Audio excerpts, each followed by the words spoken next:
भूमि पर उपस्थित सभी सत्संगी धर्म प्रेमी भाई बहनों को, सभी जिम्मेदार सेवादार प्रेमियों को सादर जय गुरुदेव।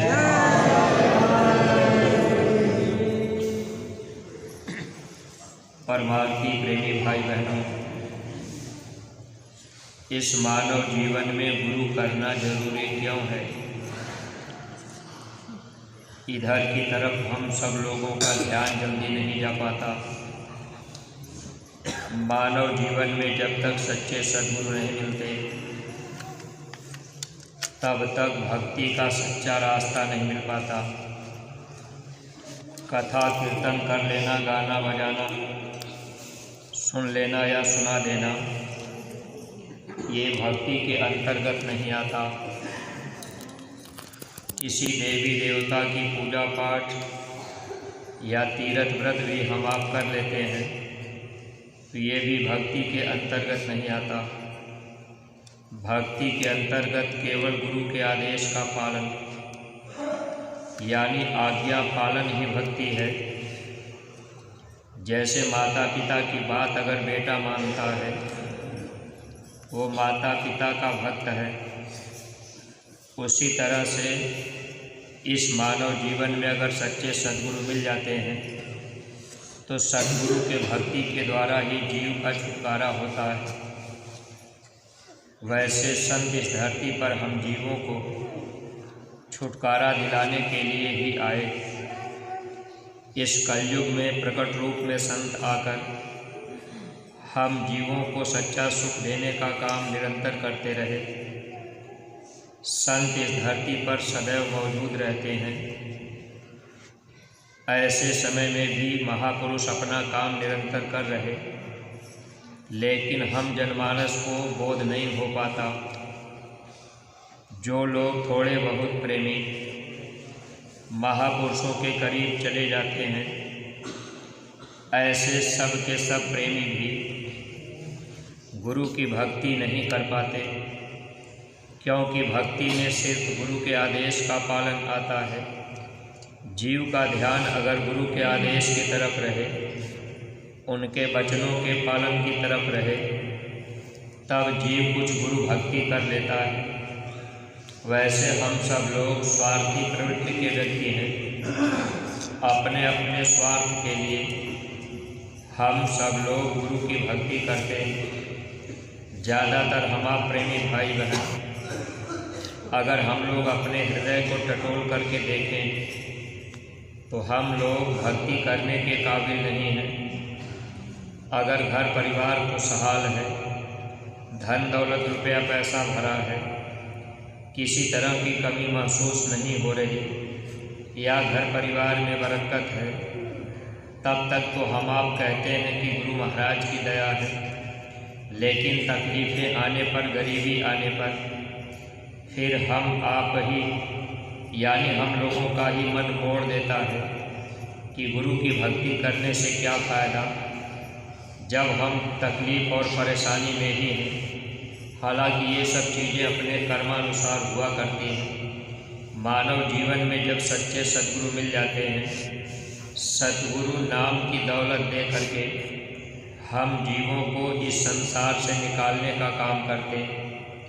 लेकिन प्रेमी भाई बहनों, हम आप विचार करें, ये नाम की दौलत सबसे बड़ी दौलत होती है।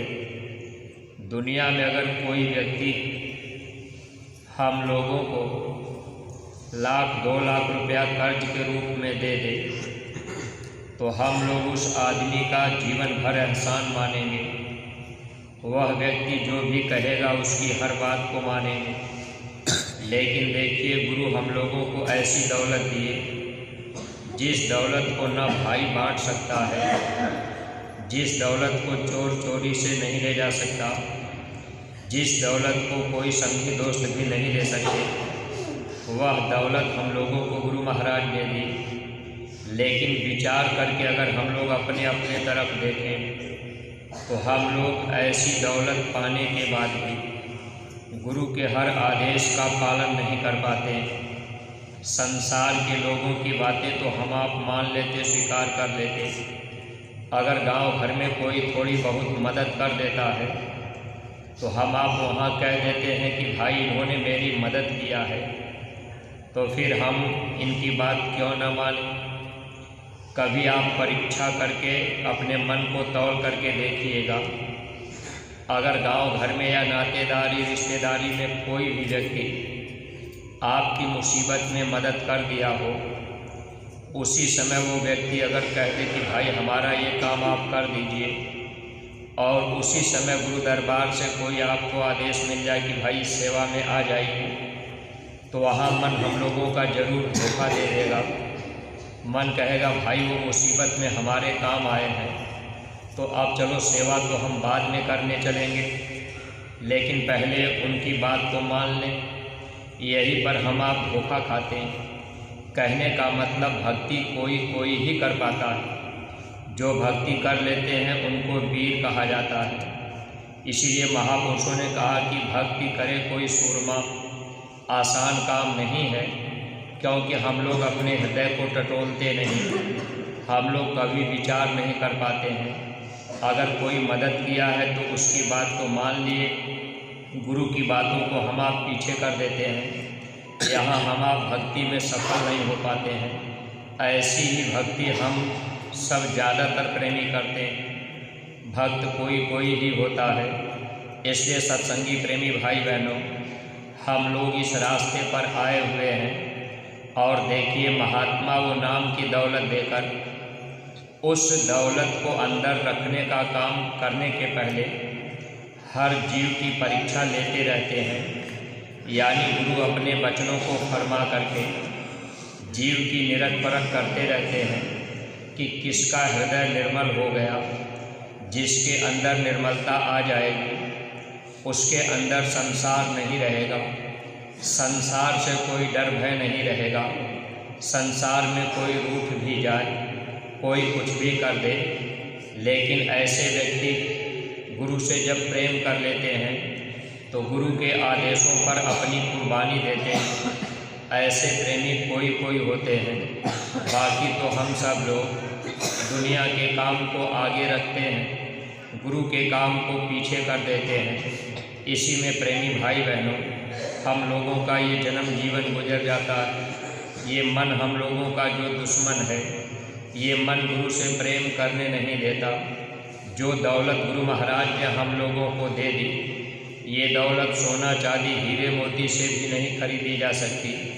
लेकिन विचार करके कभी हम आप सोचें, अकेले में बैठ करके विचार करें कि भाई इतनी बड़ी दौलत गुरु महाराज ने दे दी, हम गुरु महाराज से कितना प्रेम करते, दुनिया के काम को आगे कर लेते हैं। रिश्तेदार कहते हैं कि भाई हमारे घर शादी है, बीत जाए तब मथुरा जाना या तब आप सेवा में जाना, तो इस बात को हम आप जल्दी स्वीकार कर लेते हैं।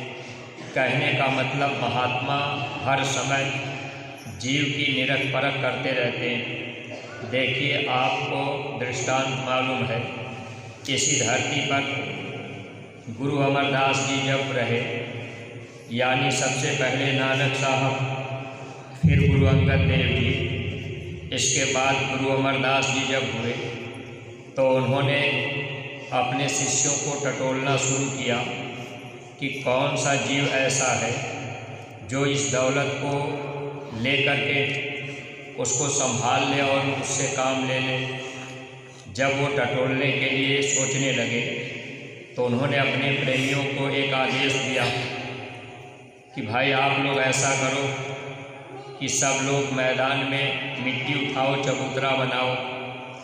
अब सबको आदेश हुआ तो पहली बार तो सब लोगों ने बड़ी लगन के साथ बनाई, चबूतरे बनाए। तो फिर उन्होंने देखा, गुरु अमरदास जी बोले कि अच्छा इसको बिगाड़ दो, दूसरा बनाओ।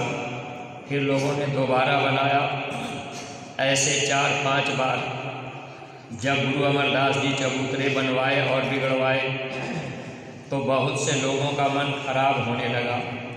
लोग कहने लगे कि गुरु महाराज की उम्र 95 साल की हो गई है, अब लगता है कि इनकी बुद्धि काम नहीं कर रही है, वही काम करवा रहे, चबूतरे बनाओ और बिगाड़ो। तो बहुत से लोग तो मन अपना उधर की तरफ से हटा लिए।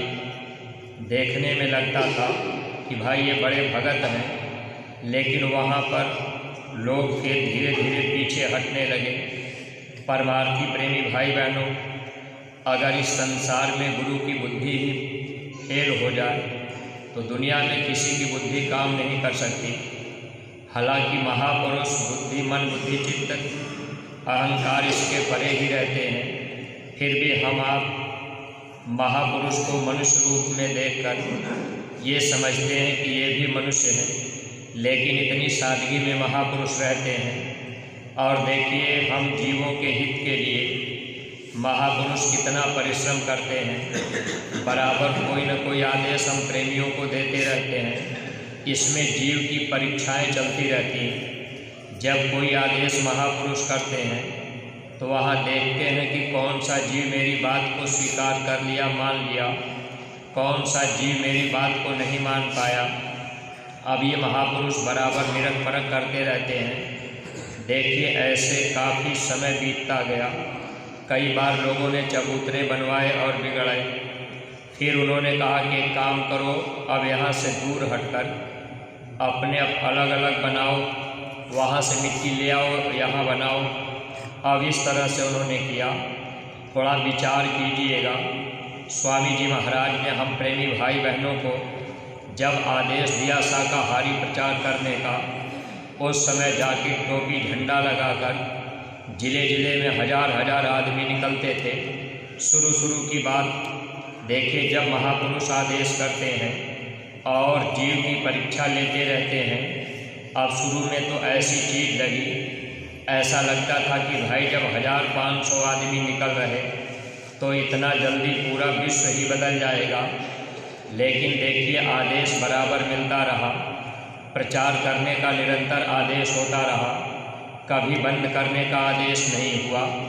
अब देखिए, पूज्य महाराज जी ने फिर एक जिम्मेदारी के रूप में अलग अलग कि प्रत्येक सत्संगी प्रेमी एक एक गांव को गोद ले लें। महापुरुष को तो जीव की परीक्षा लेनी है कि कौन सा जीव मेरी बातों को मान रहा है। अब उसमें उसका परिणाम क्या होगा, इससे कोई मतलब नहीं होता। महात्मा तो केवल हमारे आपके हृदय को टटोलते हैं कि आखिर इस जीव के हृदय में मेरे वचनों से कितना प्रेम है। जब प्रेम गुरु के वचनों से होगा तभी हम जीवों का काम बन सकता है। लेकिन आज हमारी आपकी स्थिति क्या है? अब हम आप भी अलग अलग, बहुत से प्रेमी ये कह कर के बैठ गए कि अरे इतना दिन हम लोगों ने हजार आदमी मिलकर प्रचार किया, जब कोई बात नहीं सुना तो अब एक गांव गोद लेकर के हम 2-4 आदमी जाएंगे तो कौन सुनेगा। अब हम लोग इस बात को नहीं समझ पाए कि आखिर हमें तो केवल गुरु के वचनों से प्रेम करना था। बाकी तो प्रेमी भाई बहनों, अगर गुरु महाराज ये बात मान लीजिए, आज जो आदेश हम लोगों को दिया गया कि भाई प्रत्येक सत्संगी एक एक गांव गोद ले ले और गांव प्रचार करें, लोगों को शाकाहारी बनावें। अगर मान लीजिए हम लोगों के कहने से सब लोग शाकाहारी हो ही जाएंगे तो फिर इस धरती पर गुरु महाराज के जो वचन वाणी, वो उनकी वाणी झूठी हो जाएगी। स्वामी जी महाराज ने कहा, लाशों पे लाश पड़ेगी, उठाने वाले लोग नहीं मिलेंगे।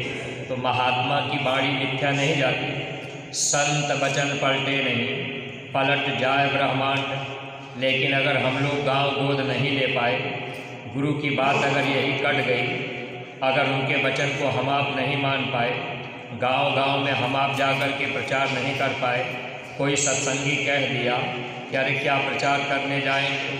अब ये तो बहुत दिनों से आदेश हो रहा, जैसे गुरु अमरदास जी आदेश किए और चबूतरा बनाना बिगाड़ना, काफ़ी समय तक ये सिलसिला चलता रहा।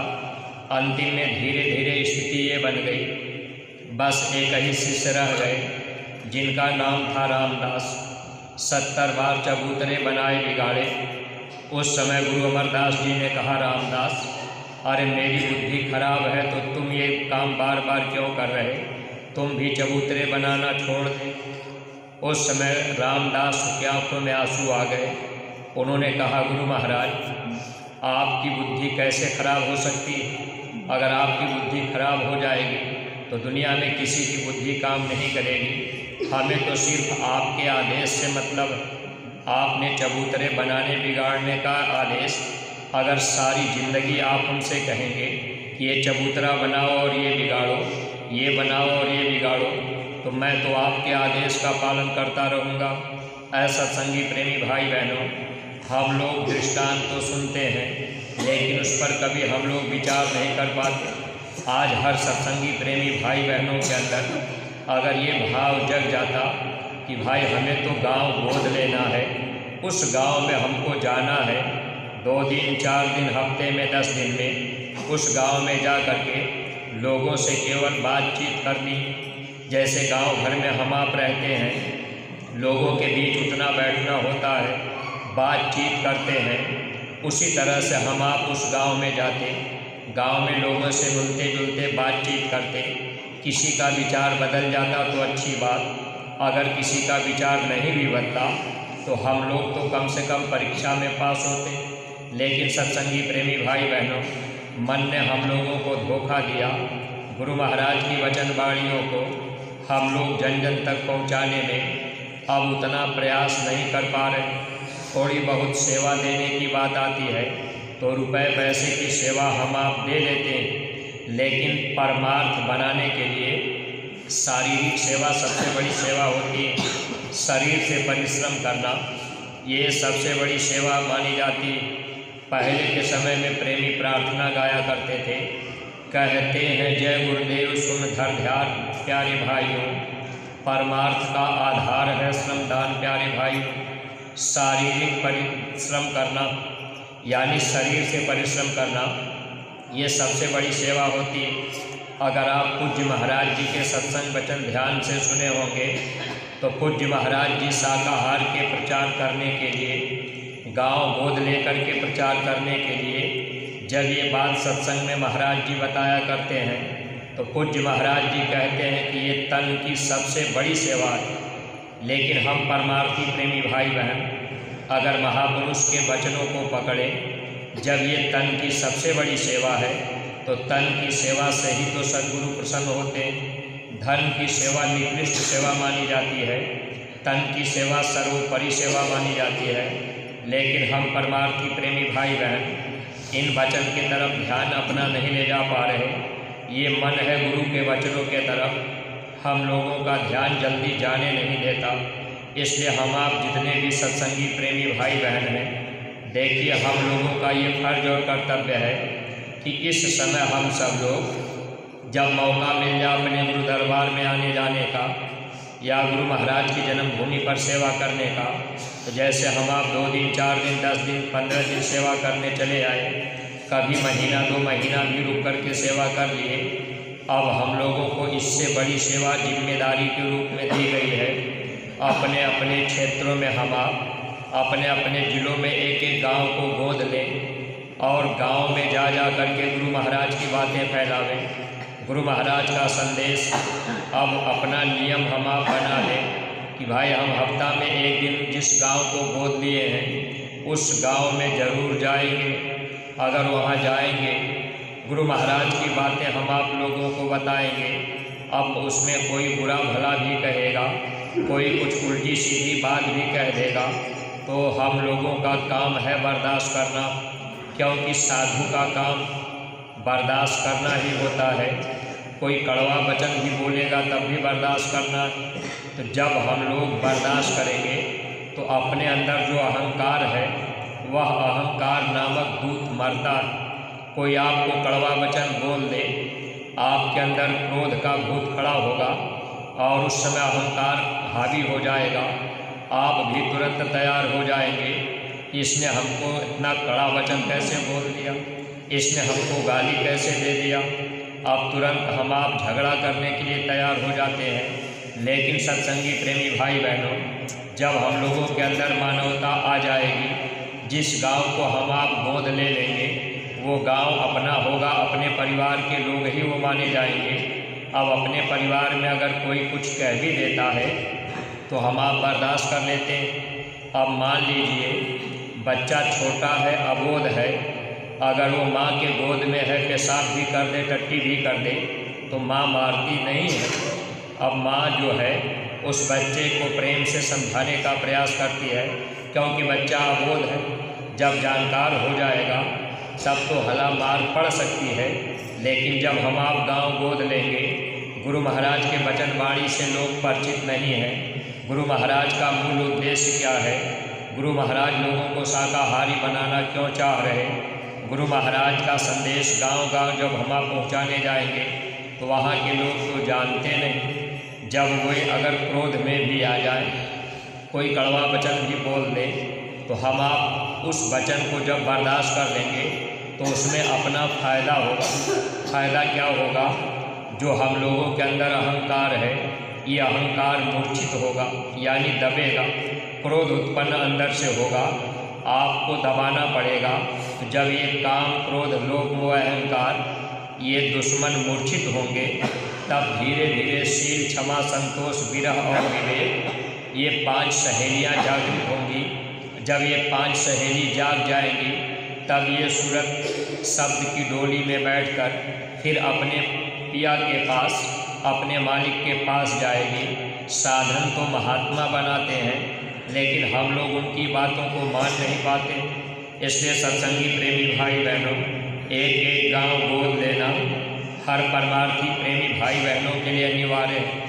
अगर इस काम को हम आप करना शुरू कर दें तो निश्चित है कि हम आप लाभ पाएंगे। और जब गुरु अमरदास जी, जब रामदास जी से ये बात कहे थे कि अरे तुम भी चबूतरे बनाना छोड़ दो, तो उन्होंने रो करके यही कहा था कि हुजूर आप सारी उम्र अगर हमको कहते रहेंगे कि ये चबूतरे बनाओ और बिगाड़ो, तो मैं सारा जीवन ये करता रहूँगा।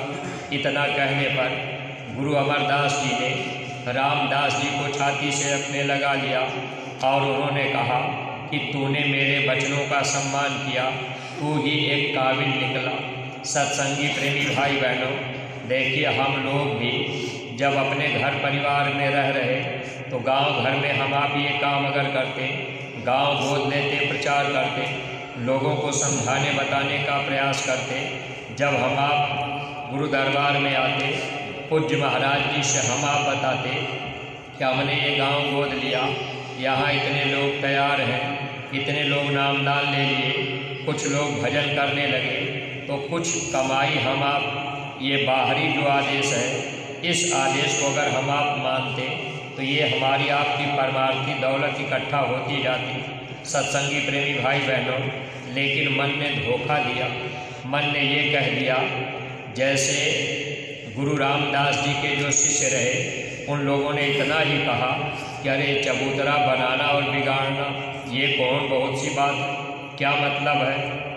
कोई कह दिया कि अब गुरु महाराज की बुद्धि ही नहीं काम कर रही, तो लोग रास्ता छोड़ करके हट गए, यानी आदेश का पालन करना बंद कर दिए। ऐसे ही आज अगर कोई हमसे आपसे कह दे कि अरे भाई गांव गोद ले करके प्रचार क्या करेंगे, कोई सुनने वाला नहीं है, कोई मानने वाला नहीं है। आज के समय में सत्संगी प्रेमी भाई बहन भी, जो सत्संगी हैं, माता पिता भी अब देख रहे कि हमारे घर में अपना बच्चा ही नहीं मान रहा। बहुत से सत्संगी इस बात से परेशान रहते हैं कि भैया क्या करें, हमारा बच्चा ही नहीं मानता है। हम प्रचार करने जाएंगे, लोग कहेंगे कि आपका बेटा ही नहीं मान पाया, आप अपने बेटे को ही नहीं सुधार पाए, तो आप हमारे गांव को गोद लेकर के क्या सुधार पाओगे। सत्संगी प्रेमी भाई बहनों, सिर्फ आपको इतना ही कहना है कि भाई हम आपके गांव को सुधारने नहीं आए। अरे महात्मा इस धरती पर जब आते हैं तो धरती को स्वर्ग बनाने नहीं आते। अगर महात्मा चाह जाए तो ये धरती चंद मिनट में स्वर्ग बन जाए। उनके अंदर सर्वशक्ति होती है, वो जो चाहे सो कर सकते हैं। लेकिन महात्मा इस धरती पर सिर्फ हम जीवों के कल्याण के लिए आते हैं और देखते हैं कि किस जीव के अंदर निर्मलता आ गई। जब निर्मलता आ जाएगी तो आप सब बातें बर्दाश्त करेंगे। जो जीव निर्मल होगा वही वहाँ जाता है, क्योंकि उस देश में कोई गंदगी है नहीं जहाँ हम लोगों का असली घर है। जब हम आप गांव गोद ले करके प्रचार करने जाएंगे, कोई कह देगा कि आपका बेटा नहीं मानता, आप अपने बच्चे को नहीं समझा पाए, तो फिर हमारे गांव को गोद ले करके क्या समझा पाएंगे। आप सीधे सीधे कह दीजिए कि भैया हम आपके गांव को समझाने नहीं आए, हम तो केवल गुरु आदेश का पालन करने आए। हमारे गुरु महाराज का ये आदेश है कि भाई घर घर जाना, मेरा संदेश सुनाना, लोगों को मेरी बात बता देना। तो हमारा आपका काम उतना है कि हम आप गुरु महाराज की बातें बतावें, गुरु महाराज की बातें फैलावें। लोग माने न माने, जब हम आप गांव में लोगों से कोई अगर कहने भी लगा तो हम आप कह देंगे कि भैया हम आपका मांग शराब छुड़ाने थोड़ी आए, हम कोई आपको कमा के खिला नहीं रहे, हमारे कहने से आप छोड़ नहीं देंगे। ये हमारे गुरु महाराज की प्रार्थना है। पूज्य महाराज जी ने हाथ जोड़ करके प्रार्थना की है, उनकी बात आप मान लेंगे तो उसमें आपका भला है। अगर नहीं भी मानेंगे तो हमारा तो जो फर्ज है हम वो कर रहे हैं। ऐसा सत्संगी प्रेमी भाई बहनों, अगले आदमी के अंदर प्रभाव पड़ेगा कि भाई ये आदमी देखिए अपने हित के लिए, हित तो उनका भी है क्योंकि वो बाद में विचार करेंगे कि देखिए इतनी कड़वा वचन कहने के बाद भी इनके अंदर किसी तरह का क्रोध नहीं आया, किसी तरह का रोष नहीं आया। जब आप नम्र हो करके उनको समझाएंगे और आप कहेंगे कि भैया आपकी मर्जी, आप माने ना माने। हमारे गुरु महाराज तो ये बात समझाया करते थे, मेरी ना मानो यमराज तो मनाएगा, तेरा ही कर्म तुझे मार कर भोगाएगा। भाई साहब ये कर्म प्रधान देश है, कर्मों का फल जीव को भोगना पड़ता है। हमारे गुरु महाराज सत्संग में बताया करते थे कि जब राम ने बाली को छिपके बाण मारा तो वही बहेलिया बन करके भगवान कृष्ण से बदला लिया। तो ये अदले बदले का देश है। गुरु महाराज कहते थे जब राम और कृष्ण नहीं बच पाए तो इंसान की क्या औकात है। तो हम तो गुरु महाराज की बात आपको बताने आए, आपकी जैसी इच्छा करें आप वैसा कर सकते हैं। आपको कर्म करने की आज़ादी है, अधिकार है। भगवान ने सबको अधिकार दिया है, आज़ादी भगवान ने सबको दिया है, लेकिन कर्मों का फल भोगना पड़ेगा। हमारे गुरु महाराज बताते थे कि स्वतंत्रता है कर्म करने की, लेकिन फल भोगने के लिए हम आप स्वतंत्र हैं।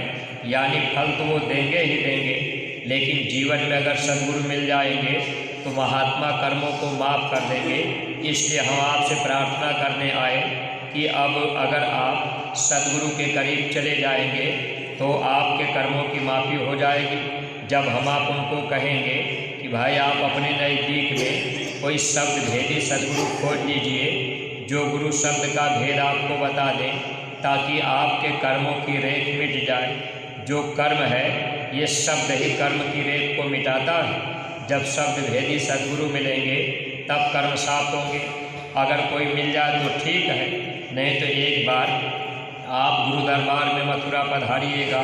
जब हम आप उनको थोड़ा समझाएंगे बताएंगे, लेकिन अपनी वाणी में नम्रता होनी चाहिए।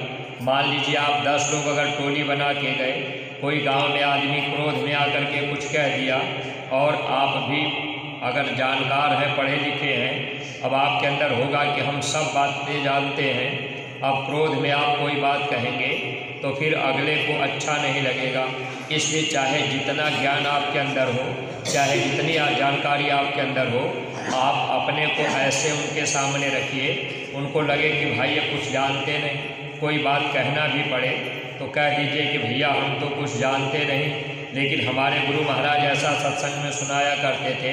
ऐसी बातें कबीर साहब लिखे, गोस्वामी जी महाराज ने ऐसी बातें लिखी हैं, महात्माओं की जो पुस्तकें पढ़ी हैं वो हम लोगों के समझने के लिए। जब हम आप ये बातें थोड़ा प्रेम प्यार से समझाएंगे ज़रूर लोगों के ऊपर असर पड़ेगा।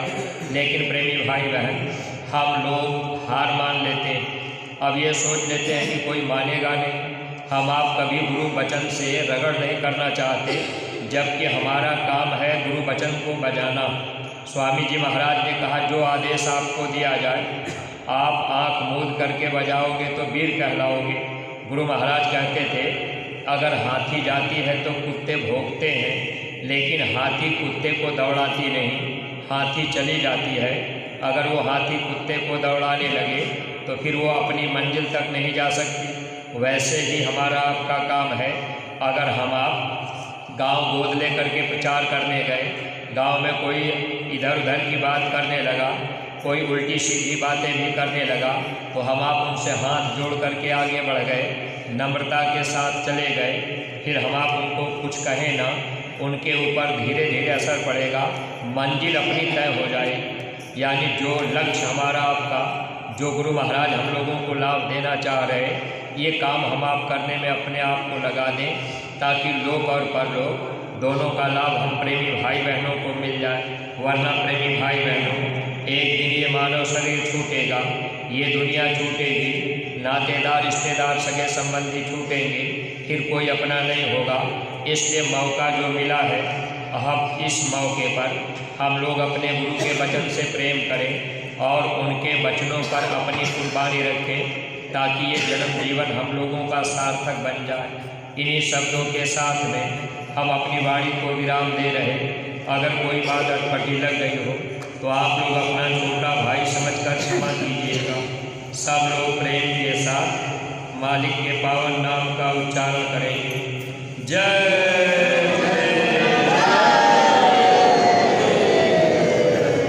अब सभी प्रेमी भाई बहन सामूहिक रूप से आपकी प्रार्थना बोलेंगे। जय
हालेलुया।